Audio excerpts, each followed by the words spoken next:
കർത്താവ് മോശെയോട് അരുളിച്ചെയ്തു, അടിച്ചു പരത്തിയ വെള്ളി കൊണ്ട് 2 കാഹളം നിർമ്മിക്കുക. സമൂഹത്തെ വിളിച്ചുകൂട്ടാനും പാളയത്തിൽ നിന്ന് പുറപ്പെടാനും അവ മുഴക്കണം. അവ രണ്ടും ഒന്നിച്ചു മുഴക്കുമ്പോൾ സമൂഹം മുഴുവനും സമാഗമ കൂടാരവാതിൽക്കൽ നിന്റെ മുമ്പിൽ സമ്മേളിക്കണം. ഒരു കാഹളം മാത്രം ഊതിയാൽ ഗോത്രത്തലവന്മാരായ നായകന്മാർ മാത്രം നിന്റെ മുമ്പിൽ ഒന്നിച്ചുകൂടണം. സന്നാഹത്തിനുള്ള ആദ്യ കാഹളം മുഴങ്ങുമ്പോൾ കിഴക്കുവശത്തുള്ള പാളയങ്ങൾ പുറപ്പെടണം. അത് 2-ാം പ്രാവശ്യം മുഴങ്ങുമ്പോൾ തെക്കുവശത്തുള്ള പാളയങ്ങൾ പുറപ്പെടണം. യാത്ര പുറപ്പെടേണ്ടപ്പോഴൊക്കെ സന്നാഹധ്വനി ഉയർത്തണം. സമൂഹം ഒന്നിച്ചു കൂടാൻ കാഹളം ഊതുമ്പോൾ സന്നാഹധ്വനി മുഴക്കരുത്. അഹറോന്റെ പുത്രന്മാരാണ് കാഹളം മുഴക്കേണ്ടത്. ഇത് നിങ്ങൾക്ക് തലമുറ തോറും എന്നേക്കുമുള്ള നിയമം ആയിരിക്കും. നിങ്ങളുടെ ദേശത്ത് നിങ്ങളെ ഞെരുക്കുന്ന ശത്രുവിനെതിരെ യുദ്ധത്തിന് പോകുമ്പോൾ നിങ്ങളുടെ ദൈവമായ കർത്താവ് നിങ്ങളെ ഓർക്കുന്നതിനും ശത്രുവിൽ നിന്ന് നിങ്ങൾ രക്ഷിക്കപ്പെടുന്നതിനും കാഹളങ്ങൾ സന്നാഹധ്വനി മുഴക്കണം. നിങ്ങളുടെ സന്തോഷത്തിന്റെ ദിനത്തിലും നിർദ്ദിഷ്ടമായ ഉത്സവങ്ങളിലും മാസാരംഭങ്ങളിലും ദഹനബലികളും സമാധാന ബലികളും അർപ്പിക്കുമ്പോഴും കാഹളം ഊതണം. അപ്പോൾ നിങ്ങളുടെ ദൈവം നിങ്ങളെ ഓർമ്മിക്കും. ഞാൻ നിങ്ങളുടെ ദൈവമായ കർത്താവാണ്. 2-ാം വർഷം 2-ാം മാസം 20-ാം ദിവസം സാക്ഷ്യകൂടാരത്തിന് മുകളിൽ നിന്ന് മേഘമുയർന്നു. അപ്പോൾ ഇസ്രായേൽ ജനം ഗണങ്ങളായി സീനായ് മരുഭൂമിയിൽ നിന്ന് പുറപ്പെട്ടു. മേഘം പാരാൻ മരുഭൂമിയിൽ ചേർന്നു നിന്നു. മോശെ വഴി കർത്താവ് നൽകിയ കൽപ്പനയനുസരിച്ച് അവർ ആദ്യമായി യാത്ര പുറപ്പെട്ടു. യൂദാഗോത്രം ഗണങ്ങളായി പതാകയും ഏന്തി ആദ്യം പുറപ്പെട്ടു. അമ്മിനാദാബിന്റെ മകൻ നഹ്ശോനായിരുന്നു അവരുടെ നായകൻ. ഇസ്സാഖാർ ഗോത്രത്തിന്റെ മുമ്പിൽ നടന്നത് സുബാറിന്റെ മകൻ നെതനേൽ ആണ്. സെബുലൂൺ ഗോത്രത്തെ നയിച്ചത് ഹേലോനിന്റെ പുത്രൻ എലിയാബാകുന്നു. കൂടാരം അഴിച്ചിറക്കിയപ്പോൾ ഗർശോന്റെയും മെറാറിയുടെയും പുത്രന്മാർ അത് വഹിച്ചുകൊണ്ട് പുറപ്പെട്ടു.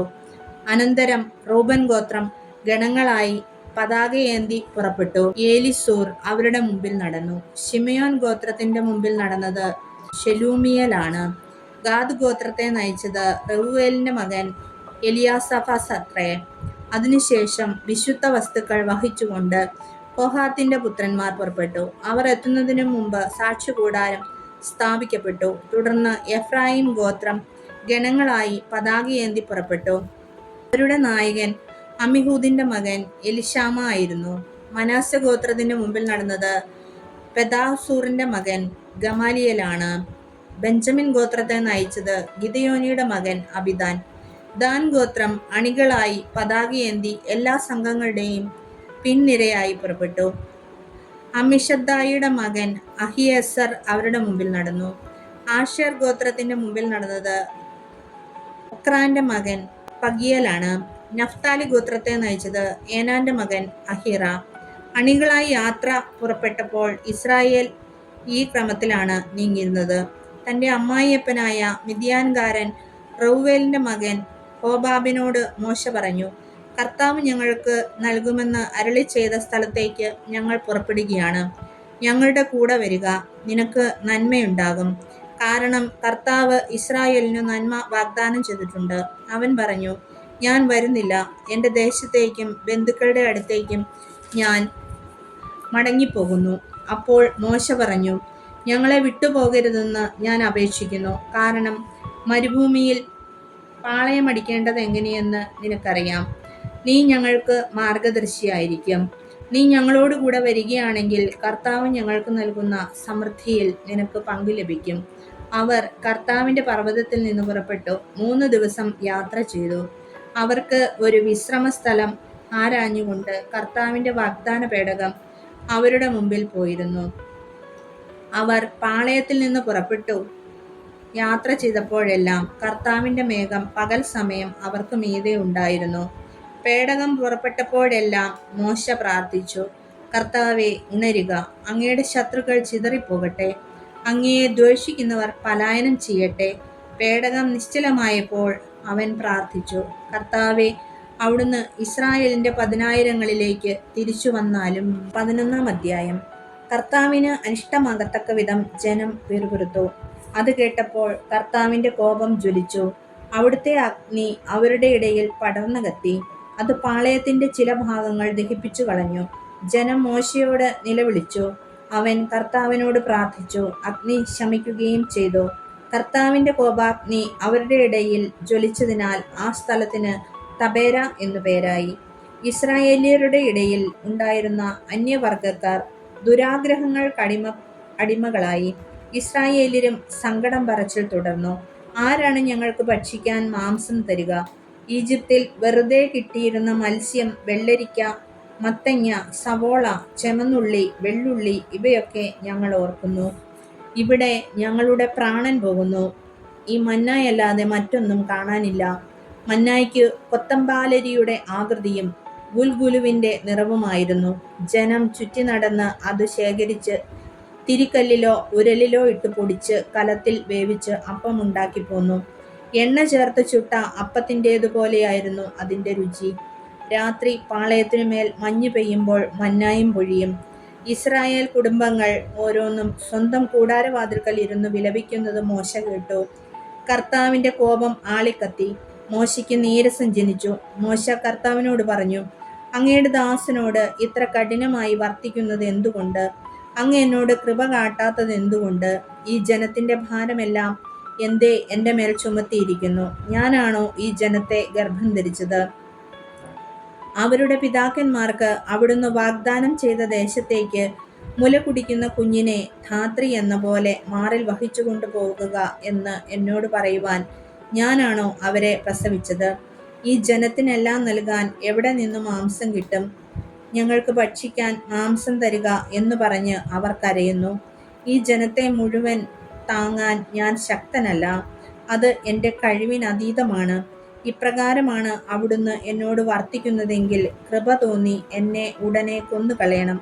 ഈ കഷ്ടത ഞാൻ കാണാതിരിക്കട്ടെ. കർത്താവ് മോശയോട് അരുളിച്ചെയ്തു, ജനത്തിലെ ശ്രേഷ്ഠന്മാരിലും പ്രമാണികളിലും നിന്ന് 70 പേരെ വിളിച്ചുകൂട്ടുക. അവരെ സമാഗമ കൂടാരത്തിങ്കൽ കൊണ്ടുവരിക. അവർ അവിടെ നിന്നോടൊപ്പം നിൽക്കട്ടെ. ഞാൻ ഇറങ്ങി വന്ന് നിന്നോട് സംസാരിക്കും. നിന്റെ മേലുള്ള ചൈതന്യത്തിൽ നിന്ന് ഒരു ഭാഗം അവരിലേക്ക് ഞാൻ പകരും. ജനത്തിന്റെ ചുമതല നിന്നോടൊപ്പം അവരും വഹിക്കും. നീ ഒറ്റയ്ക്ക് വഹിക്കേണ്ട. ജനത്തോട് പറയുക, നാളത്തേക്ക് നിങ്ങളെ തന്നെ ശുദ്ധീകരിക്കുക. നിങ്ങൾക്ക് ഭക്ഷിക്കാൻ മാംസം ലഭിക്കും. ഞങ്ങൾക്ക് ഭക്ഷിക്കാൻ മാംസം ആര് തരും? ഈജിപ്തിൽ ഞങ്ങൾ സന്തുഷ്ടരായിരുന്നു എന്ന് കർത്താവിനോട് നിങ്ങൾ പരാതിപ്പെട്ടു. അതിനാൽ കർത്താവ് നിങ്ങൾക്ക് മാംസം തരും.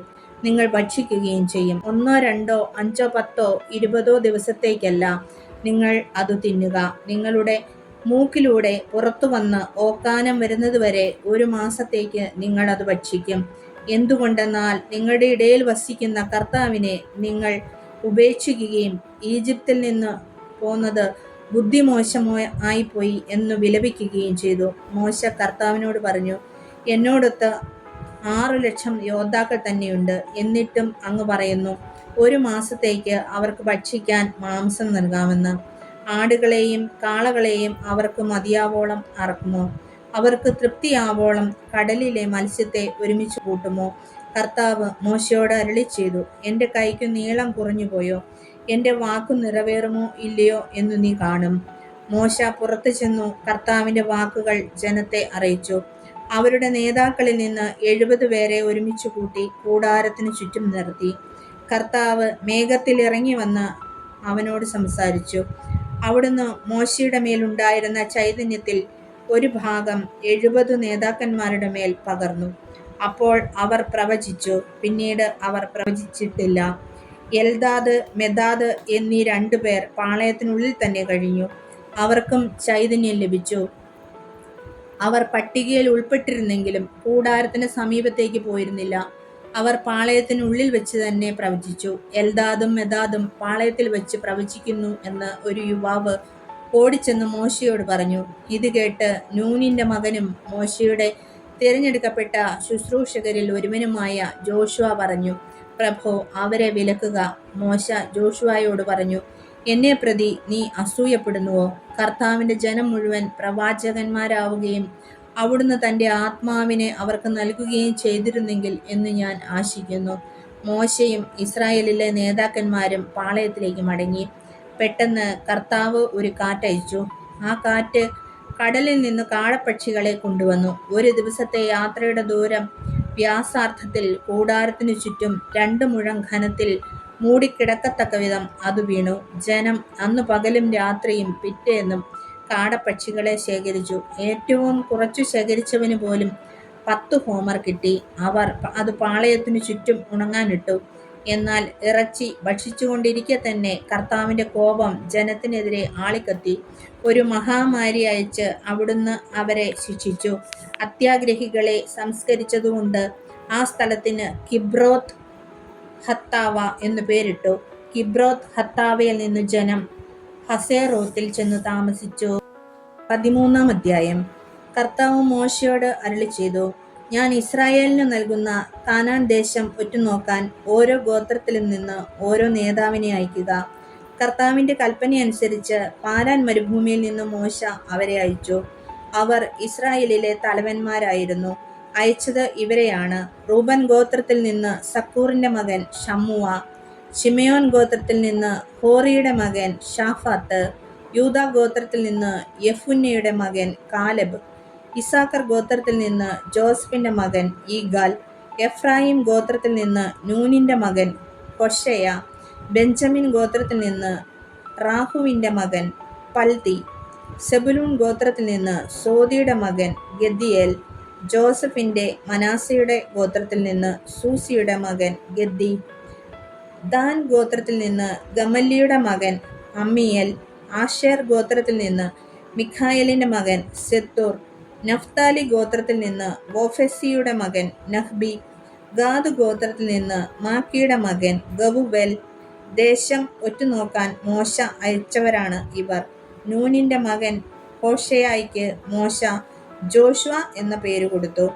ചാരവൃത്തിക്ക് അയക്കുമ്പോൾ മോശ അവരോട് ഇങ്ങനെ പറഞ്ഞു: ഇവിടെ നിന്ന് നെഗബിലേക്കും തുടർന്ന് മലമ്പ്രദേശത്തേക്കും പോകുവിൻ. നാട് ഏതു വിധമുള്ളതാണ്? അവിടുത്തെ ജനങ്ങൾ ശക്തരോ ബലഹീനരോ?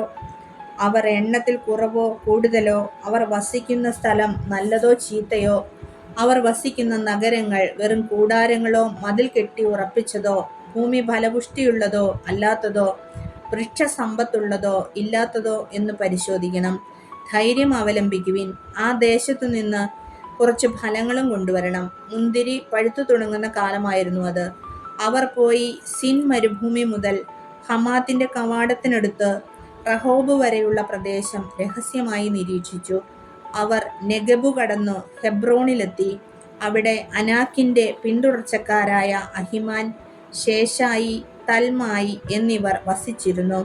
ഹെബ്രോൺ ഈജിപ്തിലെ സോവാനിനേക്കാൾ 7 വർഷം മുൻപ് പണിതതാണ്. അവർ എഷ്കോൾ താഴ്വരയിൽ നിന്ന് ഒരു മുന്തിരിക്കൊമ്പ് കുലയോടുകൂടെ മുറിച്ചെടുത്തു. 2 പേർ കൂടി തണ്ടിന്മേൽ ചുമന്നു കൊണ്ടുപോന്നു. കുറെ മാതളപ്പഴവും അത്തിപ്പഴവും അവർ കൊണ്ടുവന്നു.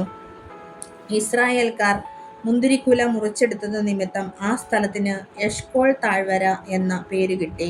40 ദിവസത്തെ രഹസ്യ നിരീക്ഷണത്തിനു ശേഷം അവർ മടങ്ങി. അവർ പാരാൻ മരുഭൂമിയിലുള്ള കാദേശിൽ വന്ന് മോശയെയും അഹറോനെയും ഇസ്രായേൽ ജനം മുഴുവനെയും വിവരമറിയിച്ചു. ആ ദേശത്തെ പഴങ്ങൾ കാണിക്കുകയും ചെയ്തു. അവർ അവനോട് പറഞ്ഞു: നീ പറഞ്ഞയച്ച ദേശത്ത് ഞങ്ങൾ ചെന്നു. പാലും തേനും ഒഴുകുന്നതാണ് അത്. ഇതാ അവിടുത്തെ പഴങ്ങൾ. എന്നാൽ അവിടുത്തെ ജനങ്ങൾ മല്ലന്മാരാണ്. പട്ടണങ്ങൾ വളരെ വിശാലവും കോട്ടകളാൽ ചുറ്റപ്പെട്ടതുമാണ്. മാത്രമല്ല, അനാക്കിന്റെ വർഗ്ഗക്കാരെയും ഞങ്ങൾ അവിടെ കണ്ടു. അമലേക്യർ നെഗബിലും ഹിത്യരും ജബൂസ്യരും അമോര്യരും പർവ്വതങ്ങളിലും കാനാന്യർ കടലോരത്തും ജോർദാൻ തീരത്തും വസിക്കുന്നു. മോശയുടെ ചുറ്റും കൂടിയ ജനത്തെ നിശബ്ദരാക്കിയിട്ട് കാലെബ് പറഞ്ഞു: നമുക്ക് ഉടനെ പോയി ആ ദേശം കൈവശപ്പെടുത്താം. അത് കീഴടക്കാനുള്ള ശക്തി നമുക്കുണ്ട്. എന്നാൽ അവിടുത്തെ ജനങ്ങളെ കീഴ്പ്പെടുത്താൻ നമുക്ക് കഴിവില്ല. അവർ നമ്മേക്കാൾ ശക്തന്മാരാണ് എന്ന് അവനോടുകൂടെ പോയിരുന്നവർ അഭിപ്രായപ്പെട്ടു. അങ്ങനെ തങ്ങൾ കണ്ട സ്ഥലത്തെക്കുറിച്ച് ജനത്തിന് തെറ്റായ ധാരണ നൽകിക്കൊണ്ട് അവർ പറഞ്ഞു: ഞങ്ങൾ ഒറ്റുനോക്കിയ ആ ദേശം അവിടെ വസിക്കാൻ ചെല്ലുന്നവരെ വിഴുങ്ങിക്കളയുന്നതാണ്. അവിടെ ഞങ്ങൾ കണ്ട മനുഷ്യരോ അതികായന്മാർ. നെഫിലിമിൽ നിന്നു വന്ന അനാക്കിന്റെ മല്ലന്മാരായ മക്കളെ അവിടെ ഞങ്ങൾ കണ്ടു. അവരുടെ മുമ്പിൽ ഞങ്ങൾ വെറും വിട്ടിലുകളാണെന്ന് ഞങ്ങൾക്ക് തോന്നി. അവർക്ക് ഞങ്ങളെക്കുറിച്ച് അങ്ങനെ തന്നെ തോന്നിയിരിക്കണം.